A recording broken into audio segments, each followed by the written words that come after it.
বিধানসভা নির্বাচনের আগে গতকাল মঙ্গলবার দুপুরবেলায় তৃণমূলের গোষ্ঠীদ্বন্দ্বে উত্তপ্ত হতে দেখা গিয়েছিল দুবরাজপুর বিধানসভার অন্তর্গত লক্ষ্মীনারায়ণপুর গ্রাম পঞ্চায়েতের পাকুড়িয়া গ্রামকে।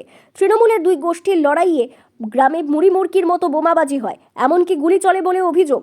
এমন ঘটনার খবর পেয়ে দুবরাজপুর থানার বিশাল পুলিশ বাহিনীর পাশাপাশি কেন্দ্রীয় বাহিনী ওই গ্রামে পৌঁছে তড়িঘড়ি কয়েকজনকে গ্রেপ্তার করে। এই ঘটনায় গ্রেপ্তার হওয়া 9 জনকে আজ বুধবার দুবরাজপুর আদালতে তোলা হয়। ঘটনায় পুলিশ সুমোটো মামলা রুজু করেছে।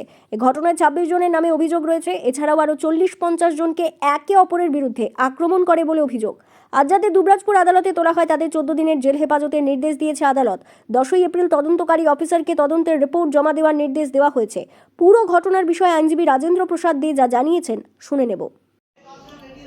গতকাল অর্থাৎ 31-3-2026 তারিখে পাকুড়িয়ার যে ঘটনা, সেই ঘটনার পরিপ্রেক্ষিতে দুর্গাপুর থানার পুলিশ যারা এই ঘটনার সঙ্গে জড়িত তাদের বিরুদ্ধে সুমোটো কমপ্লেন করেন এবং 26 জনের নাম দেন। এর সঙ্গে আরও 40-50 জন ব্যক্তিরা একে অপরে তারা আক্রমণ করে এবং তাদেরকে মারধর করে, বোম ছোড়ে, এই এলিগেশন রয়েছে এবং এলাকায় একটা অশান্তি বাতাবরণ সৃষ্টি করে।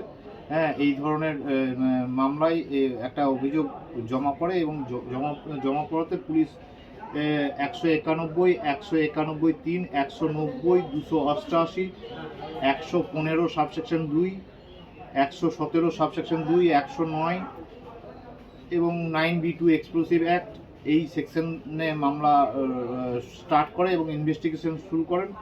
এই ইনভেস্টিগেশনে দুর্গাপুর থানার পুলিশ টোটাল 9 জনকে অ্যারেস্ট করে আজকে আদালতে তাদেরকে ফরওয়ার্ড করেন। তাদের মধ্যে রয়েছে শেখ ইজাজউদ্দিন, শেখ ইকবাল, শেখ মহিদুল, বাবার নাম হচ্ছে লক্ষণ, আর একজন মহিদুল আছেন, বাবার নাম হচ্ছে কাসেদ আলী, শেখ সাইদুল, শেখ আনারুল, দেলোয়ার, জামালউদ্দিন, মহিবুল, এগুলো রয়েছে, মইদুল এরা রয়েছে।